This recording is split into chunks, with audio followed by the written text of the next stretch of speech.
Hello, and welcome back to another episode of From Prison to the Streets. In this episode, I'm going back and doing another lost episode. So, the video that you're about to see, to give you a little bit of context, I had just gotten out of prison a few months ago, and I was working a job where I was working from about 6 in the morning till, about 4 in the afternoon. So, long hours, and, it wasn't something that I enjoyed doing very much. It was a pretty easy task, but it was hard work and long hours and all that good stuff. Now, I was having some problems because I couldn't relate to the issues on the outside.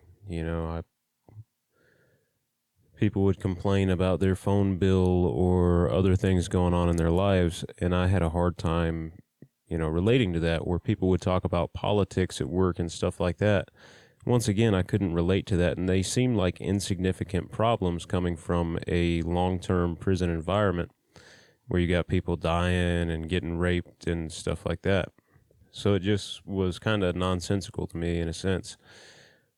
Looking back on this video that you're about to watch, I kind of feel like I was whining a lot. I'm not happy with the video looking back at it, but I'm still going to put it up because I want to be straightforward with you guys and honestly show you what I was experiencing at the time.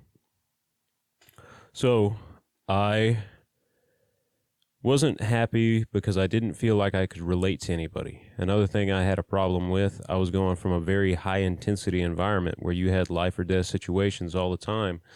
And then I was going into this environment where nothing like that happened hardly ever, so that was hard for me to cope with. I didn't really understand it. I hated prison. I hated being in that high intensity environment all the time and worrying about if something was going to kick off or is someone going to try to get at me. But then when I wasn't in that environment anymore, I missed it. I felt like I was on high alert and I kind of missed it. There was no excitement or anything like that, In addition, I didn't feel like I was being challenged. I felt like I was miles behind everyone else. I was 28 years old and I was just starting out in the workforce in the free world. I was not anywhere close to being on my way to a career. And I felt like at 28, I should have been, but I wasn't. So I felt like I was behind everybody, and the job that I had was a job. It wasn't a career. I didn't feel like I was advancing myself. I didn't feel like I was growing. I didn't feel like I was progressing.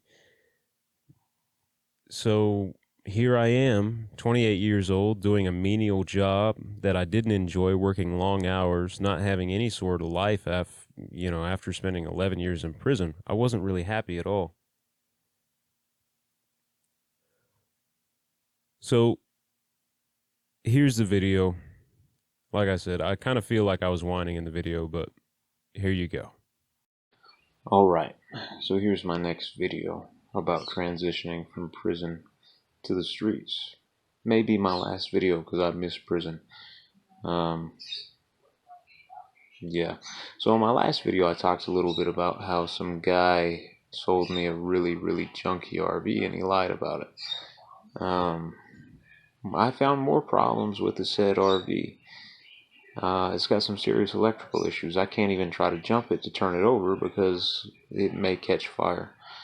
At this point, the only thing that I can really do is try to tear the pieces off the RV that are worth money and try to sell them to get some of the money back. Other thing is, I got a real good job. And I'm talking about obstacles in this video if you haven't gathered that. Got a good job. I work a CNC machine. I run parts through a machine all day. Stand at a machine, run parts. Change different tools on the machine, run parts, repeat all day. It's boring, it's simple, and it doesn't challenge me at all. I hate to sound like I'm stuck up when I say this. I'm kind of a smart guy. One thing that I'm proud of is my intellectual capacity. My point is, loading parts into a machine all day does nothing to challenge me. doesn't even begin to touch on my abilities or capabilities, and does nothing to build and develop my potential. I understand that what I have is a job, not a career, and there is a big difference between the two. I'm very, very frustrated because being that I'm 28, I feel like I should already be well on my way to a career. However, I spent all of my adult life in prison, so that didn't happen.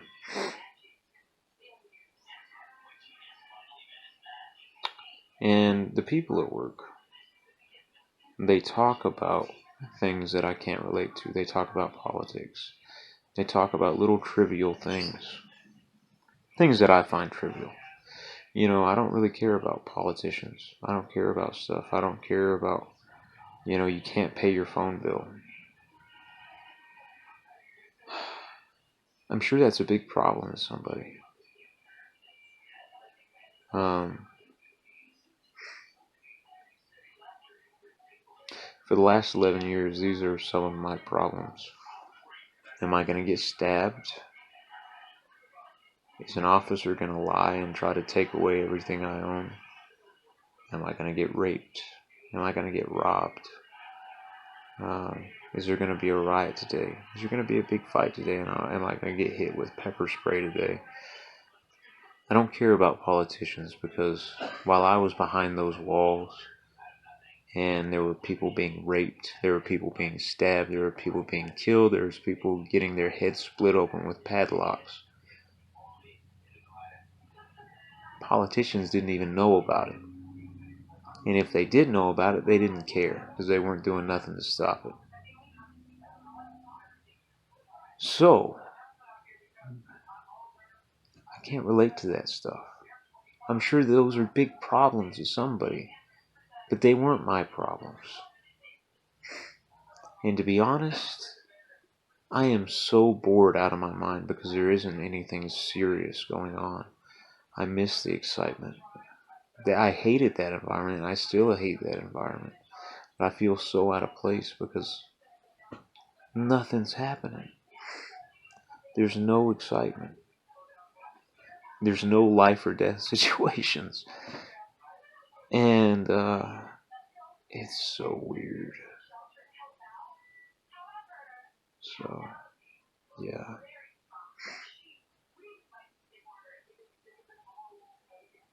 I don't belong out here. I really don't. I don't fit in with the people. I can't relate to anybody.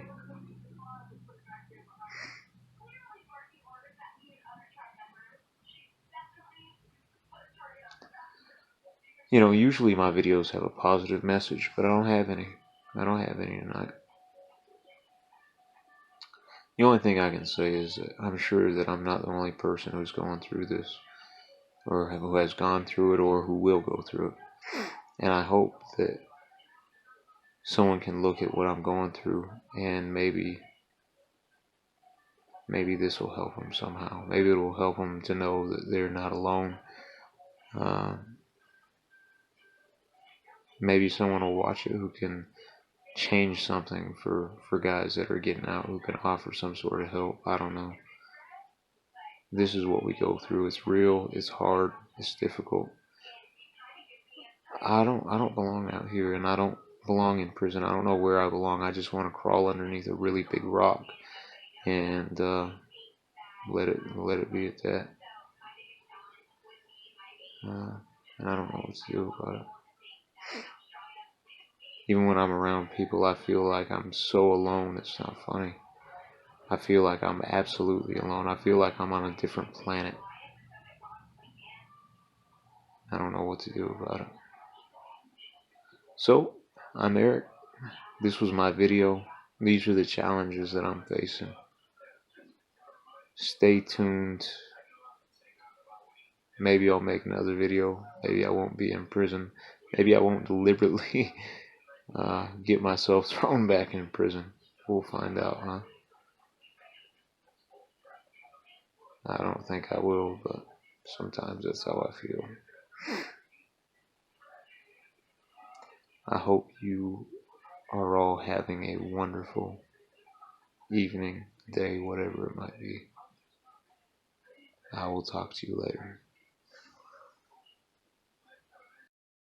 Now, after this happened, or around the time I made this video, I got my dog back. When I was in prison, I had a therapy dog for a long time. I would take her back into the infirmary and visit with the cancer patients back there and the guys who were terminally ill. Me and my brother Kevin, did that. Well, I got her back.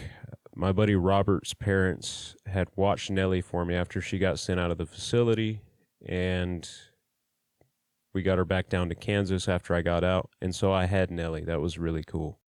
You wave? Say hi. Hi, Nellie. You gonna wave to everybody? Say hi. Good girl. You gonna say something? You gonna talk to me? What do you say? Yeah? Is that right? You good girl? Nellie, you good puppy? You gonna wave some more? Yeah? You gonna wave? Hi. Hi. Good girl. But so here I am. I'm unhappy with my environment. I'm unhappy with what I'm doing in life. I'm unhappy with where I am.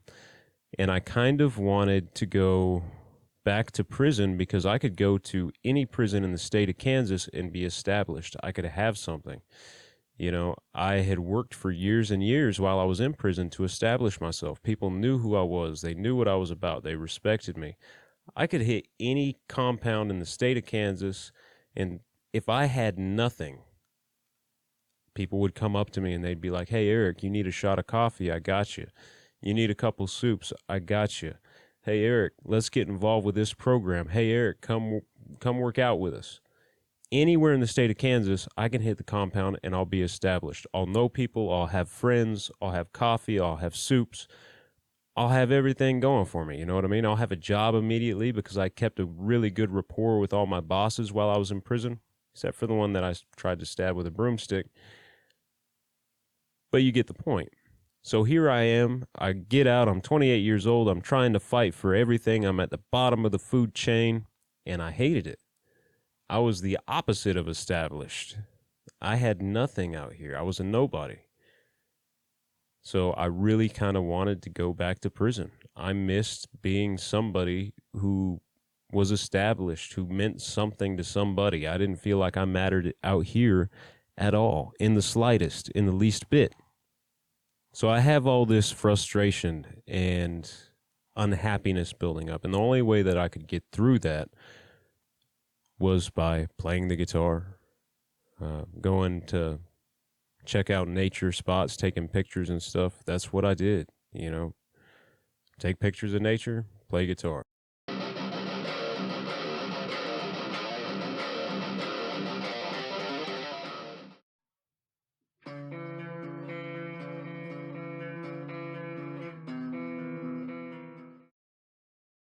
My mother and I started having some problems, and it all started over some Facebook stuff.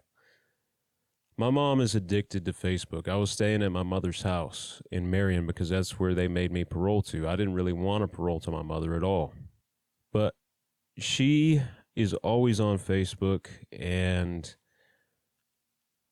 she kept ignoring me. She was looking at her phone, and I would try to say something to her or try to ask her about something, and she would just ignore me. She'd be staring at her phone, scrolling through Facebook. Now, in prison, if someone says something to you and you ignore them, you're probably going to get your head smashed. That is so disrespectful. Someone's talking to you, you put down whatever you're doing, and you look them in the eye, and you pay attention to what they have to say. That's just respect. That's just being a human being. And my mom kept ignoring me. I talked to her, and she just acted like I wasn't there. So that started getting underneath my skin. One night, she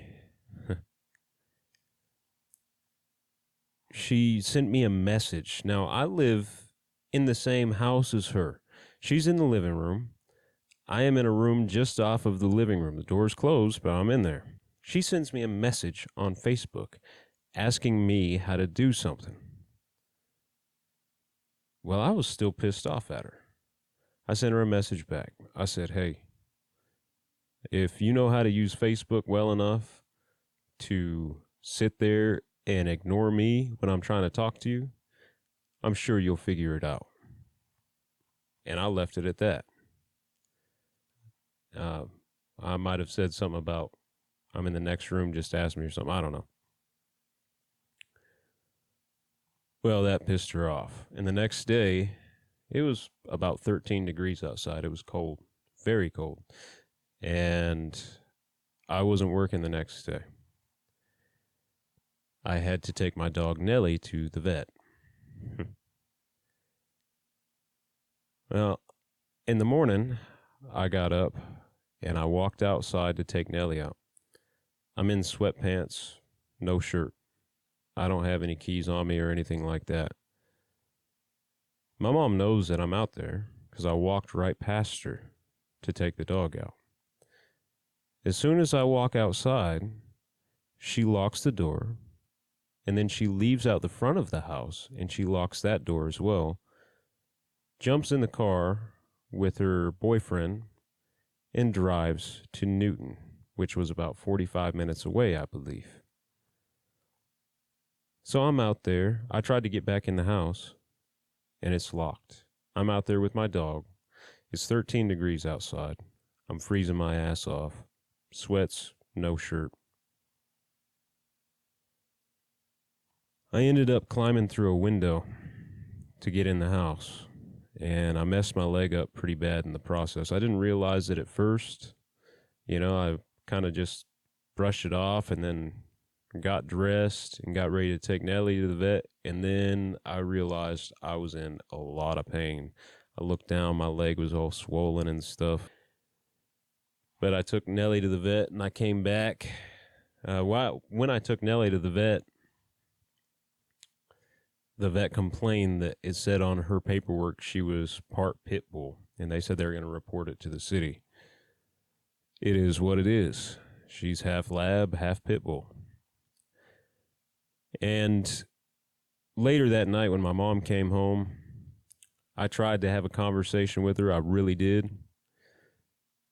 And she was asking me about how the appointment with Nellie went down and stuff. And I said it went all right, but the vet said that she was going to report her to the city because she's she's part pit bull. And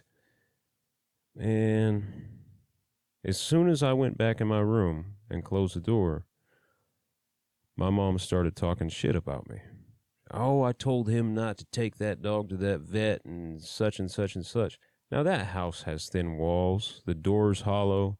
I could hear everything that was being said. And, I wasn't going to sit there and listen to people trash me behind my back. Now I went out into the living room and I confronted my mom about what she was saying, and it didn't go well.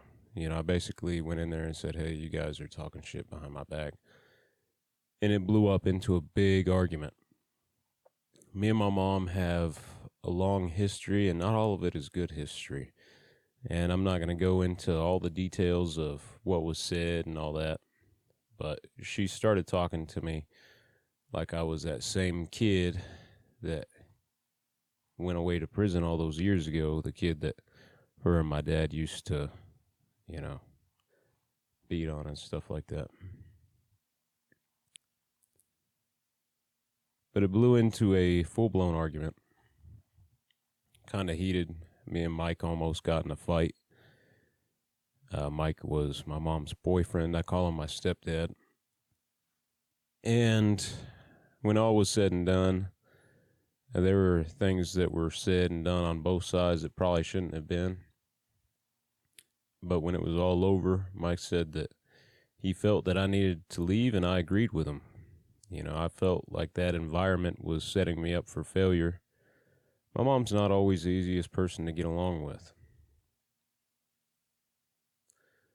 So I packed my stuff, loaded up my Camaro. It took me 2 car loads, but loaded my stuff up, and I went out to a hotel in Emporia. I tried to go out to the lake and just camp because it would have been cheaper, and I didn't have a lot of money. But my parole officer wouldn't let me. I called her at, around 11 at night, and she wouldn't let me go out there. She wasn't okay with me sleeping out there in the extreme cold. So I got a motel in Emporia, and it wasn't cheap, and I stayed there for probably a couple of weeks. Well, I stayed there until my money ran out, you know. I think there was a couple of nights in there when I slept in the car. I had my dog with me. And, you know, when I was there, I just tried to occupy myself with stuff. I was doing crochet projects and stuff like that, making jewelry, just trying to do something productive with my time. And it wasn't as easy as all that, just going to Emporia. Emporia was in a different county, and in Kansas, we have a violent offender registration. So if you leave, you have to register at the county that you go to. You got to register with the sheriff's office within 72 hours as a registered violent offender. You have to register with them and let them know that you're in the area, because Kansas has a violent offender registration. Well, I called up to the sheriff's office, and the lady who was responsible for doing registrations was not available. I believe she was on vacation. So they were threatening to get me on an offender registration violation, which is a new felony, and I could have gone back to prison and possibly gotten more time than I served initially. But I did get registered. It wasn't within the 72 hours due to her being on vacation. And then I actually called the KBI office in Topeka to clear that up. And I think I ended up getting her in trouble. My buddy Robert said, "Look, I got a job offer in Topeka running a hostler. Why don't I get an extended stay motel room with all the appliances and stuff like that? We'll get you an air mattress, and you and I can just go up there, stay in the motel for a little bit until we find an apartment. You can find work up here, and it's a done deal. You know, it'll all be good." So I said, "Yeah, I'm cool with that." So I grabbed my stuff and I started taking it up to this place in Topeka that he got. And it didn't really pan out, you know. I got up there, not a lot of people were looking to hire me, and you know, I couldn't find a job that would pay my car payment. You know, I got a really expensive car when I was in Marion because that was the only thing I could get financing for. I was on a time crunch. I needed a car within a certain time frame, and that's what I could get. It was expensive. And I couldn't even find a job that would pay that. And my parole officer in Topeka did not like me. She gave me 10 days to find a job, she said, or she was going to violate me. And I got her to extend that to 1 month. Now, when I went up to Topeka, you know, I was in bad shape financially. I spent all my money on that hotel. And so my parole fees, I just didn't have the money for it. When I did get the money, I think it was Robert that helped me out with the money. And I sent in my parole fees, and I told my parole officer it was going to be a day late. And she said, "Yeah, that's fine. That's no problem." Well, she didn't tell me at the time, but she ended up violating me for having late parole fees. And it didn't send me back to prison, but it added time onto my parole. So instead of getting off parole on August 3rd, I was getting off parole on August 12th. I couldn't find a job, and I couldn't find a place to live either. The places that Robert and I went to get an apartment, they were saying, "Hey, we don't take felons. You know, if you got a violent crime, you can't stay here. You can't rent from us." Nobody wanted to take us in. And we were running out of money paying for this extended stay hotel room. While I was up there, a girl that I had met while I was in prison, her name was Brittany. She's from the Northwest. She came down to visit me, and she had a, what do they call those? An Airbnb, you know. And I went over there and we hung out and had a few drinks. And I thought it was all good, but I think I don't know if she wanted a relationship or what she wanted.